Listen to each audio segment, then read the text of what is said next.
শহর ছেড়ে একটু দূরে, অচেনা কোনো গানের সুরে, অচেনা পথের অজানা টানে খুঁজে পাই এই জীবনের মানে। আজ আপনাদের নিয়ে যাব হাওড়ার এমন একটি পার্কে, যেখানে রয়েছে দিগন্ত বিস্তৃত সবুজ গাছপালা, বাচ্চাদের খেলার জন্য প্রচুর রাইড, রয়েছে সেলফি পয়েন্ট ও বিশাল বড় একটি ঝিল। আজ আমি এসেছি Howrah HIT eco park Ichapur.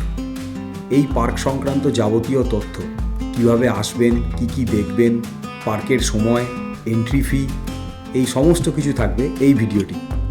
আগে এই পার্কটির এন্ট্রি ফি ছিল 5 টাকা, কিন্তু বর্তমানে এখন কোনো এন্ট্রি ফি নেওয়া হয় না। পার্কে ঢুকে প্রথমেই রয়েছে টিকিট কাউন্টার, এপাশটাতে রয়েছে বাথরুম এবং এই সামনের ফাঁকা জায়গাটি হচ্ছে পার্কিং স্পেস। হাওড়ার খুব কাছেই রয়েছে এই পার্ক। যদি আপনারা হাওড়া থেকে ট্রেনে করে আসেন, তাহলে মেদিনীপুরগামী যে কোনো লোকাল ট্রেন ধরে নামবেন দাসনগর স্টেশন। সেখান থেকে টোটো করে শিবাজি সংঘ ইকো পার্ক বা হাওড়া ইকো পার্ক বললেই এই ইকো পার্কের সামনে নামিয়ে দেবে।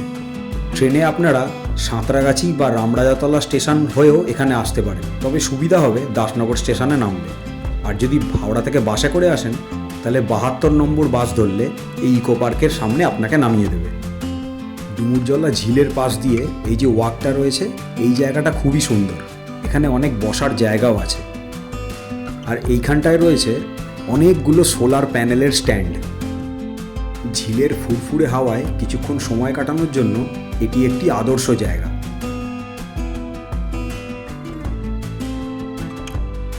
এই সোলার প্যানেল স্ট্যান্ডের পাশে রয়েছে একটি ফোয়ারা। এই যে দৈত্যের মুখটা, এটা আসলে একটি সেলফি পয়েন্ট। এই সেলফি পয়েন্টটা খুবই সুন্দর। আর এই দৈত্যের মুখের মধ্যে দিয়েই যেতে হয় সেই মাঠটায়, যেখানে বাচ্চাদের সমস্ত রাইডগুলো রয়েছে। বাচ্চাদের রাইডগুলো এখানে সবই ফ্রি। আমি দিনের বেলা গিয়েছিলাম বলে এই সময় পার্ক ছিল পুরো ফাঁকা। তাছাড়াও গিয়ে দেখলাম পার্কের অনেক জায়গায় আন্ডার মেনটেন্যান্স এবং বিভিন্ন জায়গাতে সাফ সাফাইয়ের কাজ চলছে।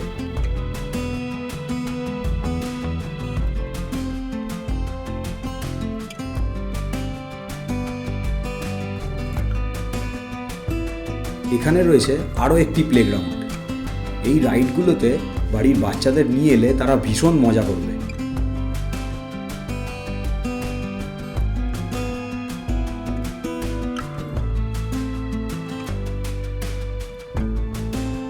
এই সুন্দর ময়ূরটা এখানে পুরো গাছপালায় ঢাকা পড়ে গেছে। পার্কের পাশেই রয়েছে বিশাল বড় ডুমুরজলা ঝিল। এই ঝিলের হাওয়াতে মনটা পুরো প্রাণবন্ত হয়ে গেল। তবে এত বড় ঝিল থাকা সত্ত্বেও এখানে কোনো বোটিং করার কোনো জায়গা নেই।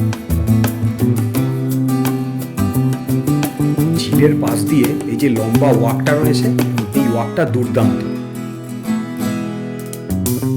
বন্ধুবান্ধব বা প্রিয়জনের সাথে সময় কাটানোর জন্য এই জায়গাটি অসাধারণ। রয়েছে অনেক বসবার জায়গাও।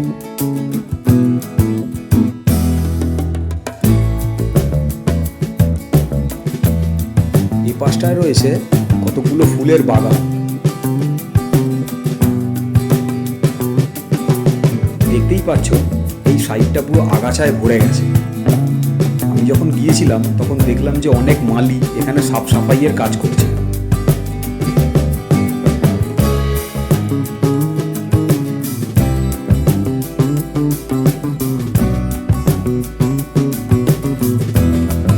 এই দিকটাতে রয়েছে একটি খুব সুন্দর স্ট্যাচু এবং সেটিকে কেন্দ্র করে একটি ফোয়ারা, কিন্তু ফোয়ারাটা বর্তমানে খারাপ।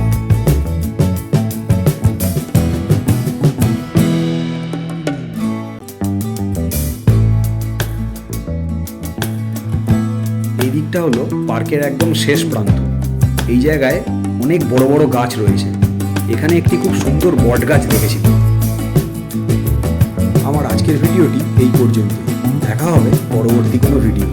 যদি আমার ভিডিও আপনাদের ভালো লেগে থাকে, তাহলে অবশ্যই ভিডিওটিতে লাইক, শেয়ার এবং কমেন্ট করবেন এবং আমার চ্যানেলটি সাবস্ক্রাইব করবেন।